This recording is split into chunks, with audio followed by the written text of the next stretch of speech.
Hey everyone, it's Summer with HammonsNest.com, and I have got a thrifty DIY decor idea for you today. So I've got a wooden candlestick that I picked up at a thrift store and a windmill piece that I got from the Dollar Tree. And what I'm doing is I'm going to go ahead and use some wire cutters, and I'm snipping off all the pieces except for one metal rod because I'm going to use it in this thrifted candlestick that also cost me $1 at a local store. So anytime you see wooden candlesticks, grab them. They are really great for repurposing and, quick paint job, and you can really quickly update it. I am using the Folk Art Home Decor white chalk paint. It's thinner than some of the white chalk paint I typically use. So I'm going to end up definitely doing 2 thin coats, but I'm going to go ahead and get this one coat on, set it to the side and dry. And then we're going to work a little bit on personalizing, giving a certain look to this little windmill that, while it did have a cute finish and you could leave it like that, they have a bunch of different colors if you've seen them at Dollar Tree. But this is what I want to do first to this one. I don't like how glossy it looks. So I'm just taking a medium grit sandpaper. You can see I'm dulling that sheen, that protective coat, whatever's been sprayed or poured on this windmill. It's just way too shiny for my taste. So first I'm going to dull that shine by just basically scratching the metal and getting that off there.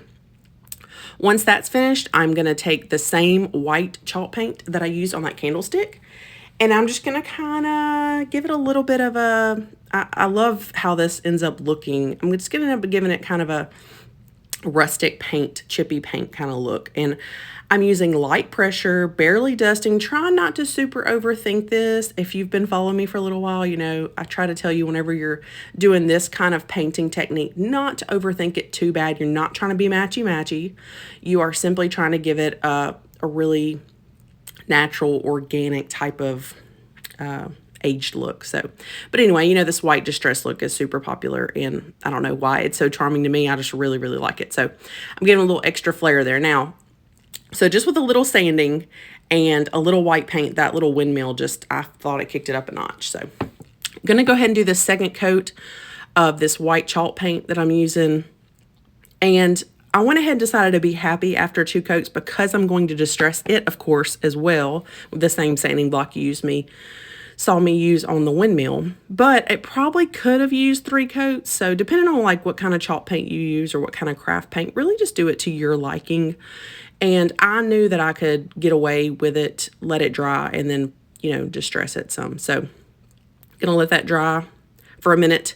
And also to kind of seal in my little white paint, the best thing I could figure to use is some Mod Podge. So I'm gonna brush some Mod Podge over these little windmill pieces.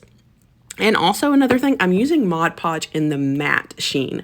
So because I did not care for that glossy look, that matte sheen on that Mod Podge really helped flatten and dull the look even more. Okay, so now I'm just grabbing that. I'm speeding this up for y'all. So I'm grabbing that sanding block and just distressing to my liking. When it comes to distressing pieces like this, here's just a tip for me. You can always go and take more off if you want to, okay? Everybody's taste on how much to distress is different. So always start with a little bit, work your way up the piece, and then come back and start over and take more off, like I'm doing here at the bottom. I'm making my way back down to the bottom. That's just a little tip, because you'd have to go back and paint it if you took off too much, but you can always just take little by little by little. I've got it to my liking. Now, depending on what kind of thrifted candlestick you use, I went ahead and drilled another hole because I wanted my rod to go even deeper. So I'm sticking it in there to see how the height looks. And now I'm deciding I'm going to pull it out. I want it to set a little lower, so I just snipped a little bit extra with my wire cutters off the end of that rod. And I'm thinking I really like the height of it now. And then so just to make it extra, extra good, I'm going to take some of my E6000 glue, which is a slow setting glue. Y'all see me use this a lot. And a little bit of hot glue just to be like a quick set. And I'm going to stick my windmill in. It's done. Okay, just a reminder what this looked like before. Okay, and now after. How neat is this, okay? Okay, $3 with tax and everything. That's a pretty good deal. And I think it looks like something you could definitely go pick up at a home decor store. I hope it inspires you. Grab those windmills at Dollar Tree and let me know if you end up making one. Have a great day, y'all. Come back soon.